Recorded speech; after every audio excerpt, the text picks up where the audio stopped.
आज के इस सभा में मंच पर बैठे हुए हमारे कांग्रेस पार्टी के नेता और लोकसभा में विरोध पक्ष के नेता श्री राहुल गांधी जी,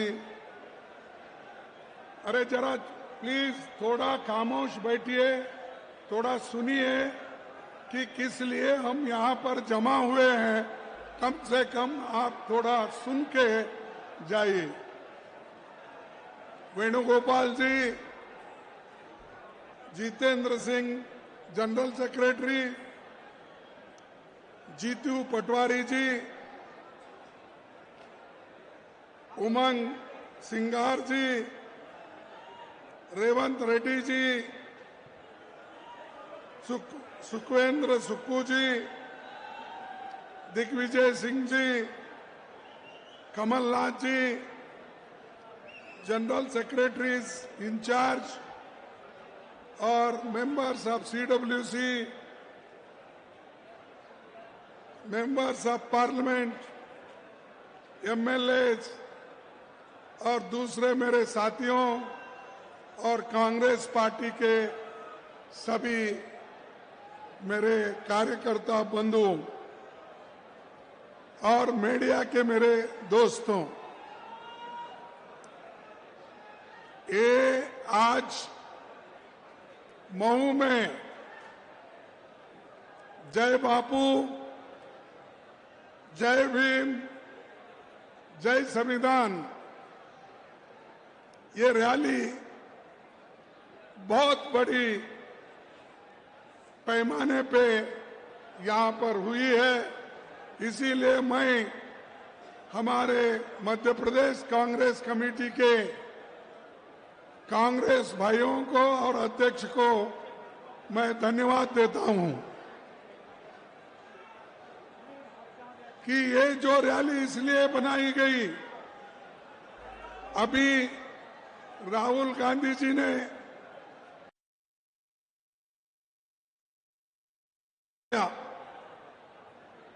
आज संविधान को बचाना जरूरी है और संविधान और लोकतंत्र, इसको बचाने के लिए ये बहुत बड़ी रैली यहां पर हम कर रहे हैं। आप चाहते हैं ना संविधान को बचाना? चाहते हैं? लोकतंत्र को बचाना चाहते हैं? तो इसीलिए आप सुनिए कि किसने क्या क्या कहा और किसने कांग्रेस पार्टी को, संविधान को कुचलने की कोशिश कर रहे हैं। महू ये धरती ऐसी है जो डॉक्टर बाबा साहब अम्बेडकर इस महू में पैदा हो गए थे और उन्होंने एक आदमी सारे देश में अछूत लोगों को, दलितों को, पिछड़ों को, गरीबों को उनके हकूक दिलाने की पूरी कोशिश उन्होंने की। एक व्यक्ति इतना काम कर सकता है। अगर आप सभी अंबेडकर बने तो ये बीजेपी की सरकार हिल जाएगी और बीजेपी का पता नहीं रहेगा। आपको बनना है अंबेडकर, आपको बनना है पंडित जवाहरलाल नेहरू, आपको बनना है महात्मा गांधी। आप ये बनकर लड़ेंगे तो आप कुछ हासिल करेंगे। आपके तरफ से राहुल गांधी जी आप लड़ रहे हैं, कन्याकुमारी से लेकर कश्मीर तक उन्होंने पैदल यात्रा निकाली। किनके लिए? इस देश के गरीबों के लिए, संविधान बचाने के लिए, सब लोगों को जोड़ने के लिए उन्होंने ये काम किया और वो काम आपको भी करना है। भाइयों, मैं आप सभी को ये कहना चाहता हूं, बाबा साहब 14 अप्रैल 1891 में इसी धरती में वो जन्म लिए थे और जन्म लेकर उन्होंने यह महसूस किया कि जब तक इस देश में अच्छी संविधान नहीं बनेगी, देश को आजादी नहीं मिलेगी, तब तक गरीबों की भलाई नहीं होगी।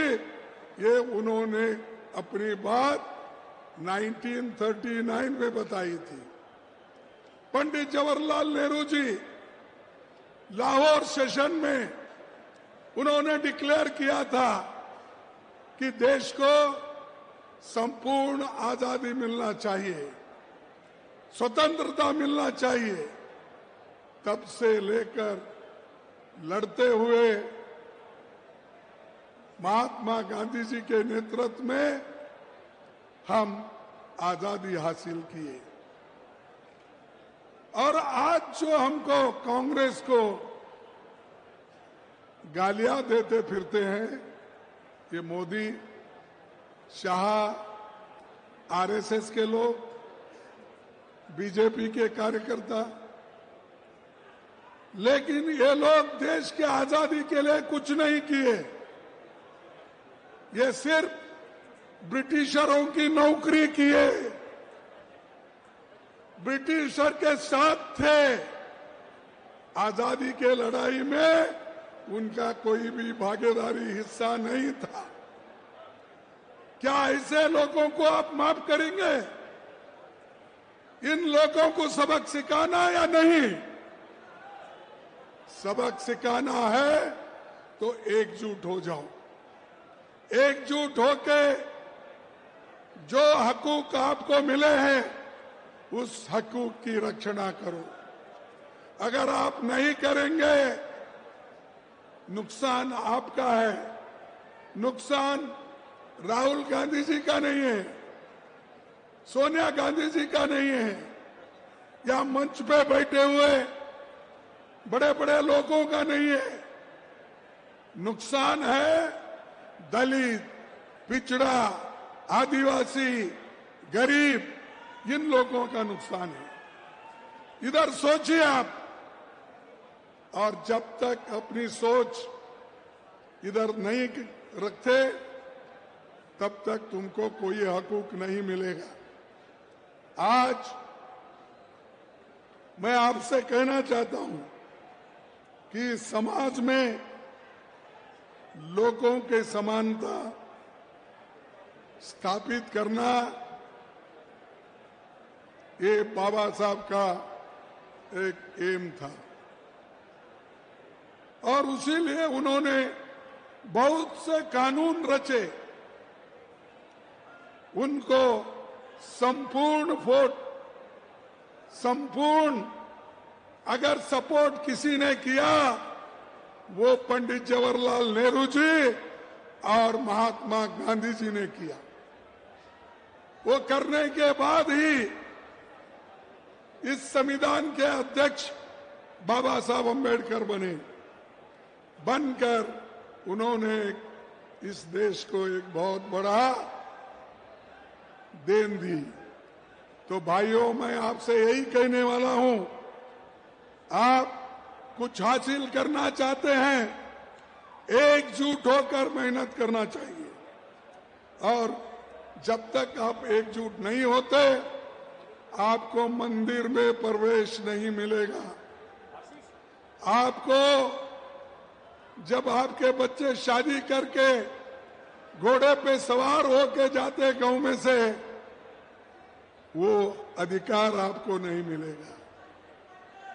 आपको मालूम है पहले मध्य प्रदेश में क्या हुआ था? एक आदिवासी बच्चे के मुंह में पेशाब करके